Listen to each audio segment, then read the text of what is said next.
Meu nome é Feliciano, bem-vindos ao canal A Hora do Além. Se chegaram por uma indicação do YouTube, eu peço para que façam a sua inscrição. Se já forem inscritos, muito obrigado. Nesse vídeo, teremos um relato enviado pelo Abraão. Então fiquem agora com o relato do inscrito do canal A Hora do Além. Bom dia, boa tarde e boa noite. O meu nome é Abraão.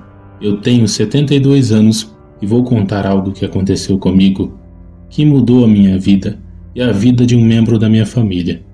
Eu sou natural de Feira de Santana, da Bahia, mas há muitos anos eu estou morando em São Paulo, capital.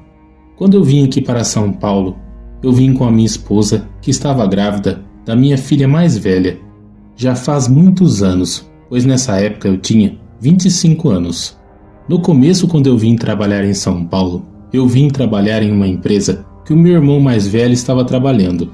Ele já estava em São Paulo há algum tempo, e como ele foi promovido, a sua vaga ficou disponível.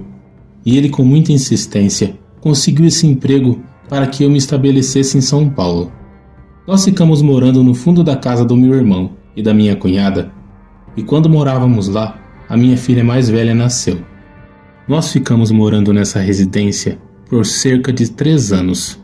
Até que a filha do meu irmão mais velha acabou engravidando e ele pediu a casa. Eu pagava um aluguel para o meu irmão. Eu sei que era um aluguel baixo, pois ele estava nos ajudando. Só que a esposa dele disse que assim que um bebê nascesse, a casa deveria estar vazia.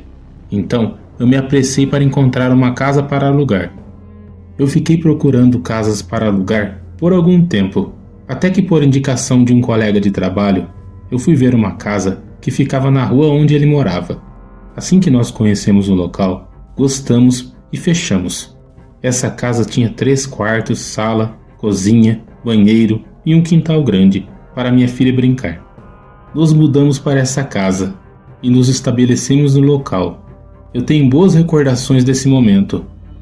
A minha filha Rosana, com 3 para 4 anos, brincando no quintal. E não demorou muito para que viesse o nosso segundo filho. O Maurício nasceu 1 ano depois que estávamos morando naquela casa. Os meus filhos foram crescendo e nós fomos cada vez subindo mais de vida.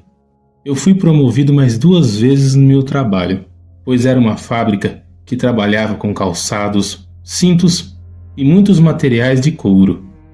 E nos finais de semana eu fazia um bico dentro dessa fábrica como vendedor. Eu ia para o interior de São Paulo e oferecia para os lojistas, e assim a nossa renda aumentava cada vez mais. Não demorou muito para que nós comprássemos essa casa da proprietária. Conseguimos um valor de entrada e fomos pagando aos poucos. O tempo foi se passando e a minha filha Rosana já estava quase com 12 anos. O meu filho Maurício estava entre 7 e 8 anos nessa época. A minha mãe me ligou lá de Feira de Santana, contando que um dos nossos primos estava morando na casa da minha mãe. O seu pai já havia falecido há alguns anos e a sua mãe recentemente. Esse meu primo, na época, era um rapaz de aproximadamente uns 20 anos. A minha mãe então propôs para que ele viesse para São Paulo e ficasse uns dias em casa, e se eu teria possibilidade de encontrar algum emprego para ele. Então eu disse para minha mãe que iria enviar o dinheiro da passagem e que ele viesse aqui para São Paulo. O Gilmar era um dos primos caçulas da parte da nossa família. A sua mãe era a madrinha do meu irmão. Eu me lembro bem de quando ele nasceu, pois a minha tia, mãe do Gilmar, ficou na casa da minha avó por alguns dias, e na infância eu passava a maior parte do tempo na casa da minha avó. Não demorou muito e cerca de 2 semanas o Gilmar desembarcou aqui em São Paulo. Eu fui buscar o Gilmar na rodoviária. Ele teve a longa viagem de horas e horas dentro de um ônibus e estava cansado. Ele chegou em casa, acanhado, cabisbaixo, e eu e a minha esposa tratamos de deixar o Gilmar mais tranquilo. Ele então foi morar em um quartinho nos fundos da casa que eu havia deixado para guardar umas bugigangas. Eu limpei o local para que ele pudesse começar a sua vida. Eu até mandei fazer um banheiro pequeno. Com o passar do tempo, o Gilmar foi mostrando ser um rapaz bem alegre, fez amizade com o meu filho e com a minha filha. Meses se passaram. e o Gilmar continuava morando na nossa casa. Ele sempre dizia que quando tivesse condições, ele se mudaria, pois estava atrapalhando. Eu e minha esposa Maria dizíamos que não, que ele não atrapalhava, que gostávamos da sua presença. Os meus filhos também estavam bem apegados a ele. Particularmente, eu sempre tive uma boa convivência com o Gilmar. Ele me fazia lembrar muito do seu pai, o meu tio. Ele tinha o tipo físico dele, forte. Só que depois de um tempo, já quase com um ano que ele estava morando em casa, o Gilmar ficou diferente. Ele ficava mais trancado dentro do seu quartinho. Saía pouco nos finais de semana. Antes ele ia sempre na missa, e nem nas missas ele participava mais no final de semana. Muitas vezes a minha esposa tinha que levar um prato de comida ou uma refeição, pois ele já não ia mais na minha casa. Eu até pensei que havia acontecido alguma coisa. Cheguei a questionar os meus filhos se eles haviam aprontado alguma coisa com o Gilmar. Eles disseram que não, e a minha esposa disse também que o Gilmar, apesar de quieto, quando conversava com eles, os tratava bem. Então eu pensei logo que era comigo e o chamei para conversar. Ele disse que não, que estava tudo bem, só que estava passando por um momento de dificuldade. Eu imaginei que ele estava sofrendo, pois havia perdido seu pai há alguns anos e recentemente a sua mãe. Não tinha irmãos. Só que daí o Gilmar começou a ficar agressivo. Ele sempre me respeitava, só que a partir de então ele começou a me responder. Eu e o Gilmar discutimos feio, pois ele havia chegado bêbado, coisa que eu nunca havia visto. Nunca havia sentido nenhum cheiro de álcool na boca do Gilmar em todo esse tempo. Ele chegou bravo, gritando, me ofendendo do nada. E tomei a decisão de pedir para que ele se mudasse. Não demorou uma semana e o Gilmar se mudou da casa. Eu, de início, fiquei fechado, não queria saber mais dele. Mas depois de pensar e ter uma longa reflexão, eu acabei procurando o Gilmar e pedindo desculpas, dizendo para que ele voltasse para casa. Ele disse que não voltaria, mas que também errou, pois ele chegou bêbado na casa e me desacatando. Uma semana depois, o Gilmar foi nos visitar no domingo. Só que o Gilmar trouxe uma lembrança para cada um de nós. Um brinquedo para o meu filho, um óculos que ele comprou no centro de São Paulo para minha filha, trouxe um vaso para minha esposa. Para mim, ele trouxe uma caixa com alguns doces. Ele disse que passou em frente a uma loja e lembrou de mim, pois eu gostava muito desse doce, que é a cocada. Ele me trouxe uma caixa com vários tipos de cocadas. Nós ficamos cerca de uma semana sem ver novamente o Gilmar. E no próximo domingo, ele passou de manhã, conversou com a minha esposa, pois eu estava dormindo e havia acabado de chegar de viagem das minhas vendas de calçados. Só que a partir dessas duas visitas do Gilmar, o meu filho Maurício começou a ficar doente. Ele teve febre, vômito, ele tinha pesadelos constantes. Quando nós íamos no quarto, ele dizia que tinha uma mulher que estava dentro do seu quarto, ou dizia que vinha um homem com cara de caveira que vinha e tentava asfixiá-lo. Nós o internamos no hospital. O meu filho estava desidratado, muito doente e fraco. Ele chorava o tempo todo dizendo que sempre via alguma coisa, e sempre quando ele via era algo que tentava machucá-lo. Depois que nós saímos do hospital, nós procuramos auxílio de uma psicóloga. Era irmã do proprietário do local onde eu trabalhava, e ela fez questão de atender o nosso filho. Ela fez várias sessões com o Maurício, e nada resolvia. Nós sempre fomos de família católica, e nós íamos frequentemente à missa. Nós conversamos com o padre da comunidade, que foi na nossa casa visitar o Maurício. Assim que o padre foi visitar a nossa residência, quando ele entrou no quarto do Maurício e foi conversando com o nosso filho estava até que quieto, e de repente ele começou a gritar, ficar desesperado, começou a quebrar as coisas dentro do quarto. Foi uma coisa muito triste de se ver. Eu nunca havia visto meu filho daquele jeito. A partir daí, tudo mudou na vida do Maurício. O Maurício começou a emagrecer, ficar cada vez mais doente. Cada vez ele tinha enfermidades diferentes. Febre, quando melhorava a gripe, quando voltava da gripe, vinha outra febre, infecção de garganta, e assim por diante. Nós estávamos desesperados, pois ele era internado no hospital e voltava para casa. Nós até contratamos uma enfermeira para que ficasse e ajudasse a minha esposa. Quando eu contei isso no trabalho, havia uma senhora dessa empresa onde eu trabalhava. A Joana, por coincidência, também havia vindo da Bahia. E a Joana era mãe de santo.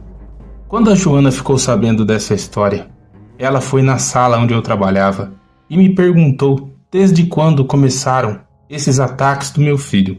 Eu resumi tudo para ela que estava acontecendo. E ela disse se poderia visitar o meu filho. Eu já estava em uma situação que eu não sabia mais o que fazer. Então disse que ela iria visitar ele no próximo dia. Quando eu contei para minha esposa, a minha esposa ficou brava comigo dizendo que não acreditava nessas coisas. E eu disse que ela iria sim visitar o nosso filho, que era responsabilidade minha. E assim, a Joana foi comigo para casa, depois de um dia de trabalho. A minha esposa tratou a dona Joana bem. Ela não discriminou a religião da Joana. Só que quando meu filho viu a Joana de longe, o Maurício mudou. Ele começou a conversar com ela, coisa que ele já não fazia conosco, como se a conhecesse. Então ele começou a cochichar no ouvido dela. Eles ficaram cochichando cerca de 20 minutos. Ele se sentou na mesa, coisa que não fazia, e pediu para comer mingau, que era uma coisa que ele adorava. Eu contando isso aqui para vocês me lembro da sensação que eu tive e a vontade que eu tinha de chorar, pois o meu filho estava doente há dias e ninguém sabia dizer o que era. Foi então que a Joana disse se nós poderíamos conversar lá no quintal. Eu e minha esposa a acompanhamos até o quintal da nossa casa e a Joana começou a falar. Quando você me contou essa história, a espiritualidade já me disse que eu deveria visitar a sua casa, pois alguém fez um trabalho para destruir a sua família e principalmente você. Quando ela me disse isso, eu fiquei arrepiado e assustado. Eu não tinha inimigos, não tinha ninguém que eu havia feito mal. E ela então apontou para a casa que ficava nos fundos da nossa casa e disse: ali dentro tem uma coisa que vocês vão descobrir o que é. Vocês entraram nessa casa depois que a pessoa que morou aí saiu da casa? Nós dissemos que não. Ela pediu para que eu abrisse a porta. E com a ajuda do vizinho que morava em frente de casa, nós derrubamos a porta. Tivemos uma surpresa muito grande. Dentro do quarto estava uma estátua, um animal com chifres, livros e outras coisas de feitiçaria. Haviam coisas ali que eu nunca havia visto na minha vida. A Joana então disse: o Gilmar estava mexendo com uma religião. Que tudo aquilo que estava passando com meu filho Maurício iria passar para mim, para minha esposa e para minha filha com o tempo, pois aquilo estava contaminando a família. Que assim que ela chegou, ela já veio preparada para fazer um trabalho. Eu vou resumir a história para não ficar tão longa assim. Mas o Gilmar fez um ritual para nos destruir, foi para acabar conosco. E as cocadas que ele trouxe, se eu tivesse comido, tudo o que estava acontecendo com meu filho teria acontecido comigo, pois o Maurício foi o primeiro a comer as cocadas. Ninguém mais em casa comeu. A Joana nos ajudou muito. Ela fez um trabalho, nos apresentou a outras pessoas que guiaram o Maurício para que ele melhorasse. Eu não vou mentir que naquele momento eu fiquei com vontade de pegar o Gilmar e fazer ele virar 2, para não falar outra coisa. Mas eu tinha um Deus no coração que era maior, e nós teríamos até que perdoar o Gilmar. O Gilmar foi uma pessoa que eu abri a porta da minha casa, arrumei um emprego, e não somente isso, eu dei o carinho para ele de um filho, e o tratava como um filho mais velho. E além dele ter passado limites dentro da minha casa, e ainda feito algo maligno para destruir a nossa família, eu vi o Gilmar somente mais uma vez, passados mais de 20 anos.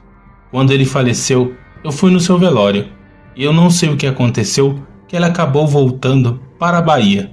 E por incrível que pareça, quando ele faleceu, ele morava em Feira de Santana, e eu estava passando férias na casa da minha mãe. Não sabemos até hoje como Gilmar tomou conhecimento ou como ele começou a frequentar essa religião. Que o Gilmar fez uma coisa muito grave. foi algo que quase acabou com a vida do meu filho Maurício. O meu filho Maurício não se recuperou 100%. Hoje ele é um adulto que tem dificuldade, mas ele está bem, graças a Deus. A minha filha e minha esposa continuaram sua vida, assim como eu. A minha esposa já é falecida há 12 anos. E quem está digitando esse e-mail é a minha filha. É o que eu digo para minha filha Rosana. Pessoas entram na nossa vida para agregar, para nos ajudar. Eu agradeço muito a Deus a cura do meu filho e a libertação da nossa família. Tenho certeza que Deus colocou a Joana no nosso caminho. É uma pessoa que eu agradeço até hoje. Nós mantivemos contato por algum tempo, pois a Joana acabou falecendo. Mas ela faleceu bem velhinha. Mas tem pessoas que passam pela nossa vida, que querem a nossa destruição, querem a nossa família, querem os nossos bens, querem a nossa esposa, esposo, até os nossos filhos. Cuidado com quem vocês deixam entrar dentro da sua casa. Não estou dizendo que todas as pessoas teriam a capacidade que o Gilmar teve para fazer tudo o que fez. No fim, eu perdoei o Gilmar. Até quando eu vi ele dentro do caixão, eu soube que foi um preço que ele pagou. Não sei como foi a vida dele depois de tudo que passou, mas vendo ele dentro daquele caixão, eu orei muito para que ele descansasse e para que Deus perdoasse os seus pecados. Obrigado, Feliciano, pela oportunidade de contar essa história que aconteceu com a minha família. Eu estou aqui do lado da minha filha Rosana, do meu neto Eduardo, meu genro, o Carlos, e o meu filho, o Maurício. Antes de morrer, eu tinha que contar isso e compartilhar com as pessoas aí do canal. Eu sei que o seu canal chega para várias pessoas aqui do Brasil e do mundo todo. Espero que a minha história fique aí como lição, para que vocês se protejam dessas pessoas. São pessoas malignas que estão soltas por aí e às vezes podem estar mais próximas do que nós imaginamos. Que Deus abençoe grandemente você, Feliciano, a sua linda família, de todos os inscritos, membros e pessoas que seguem o seu canal.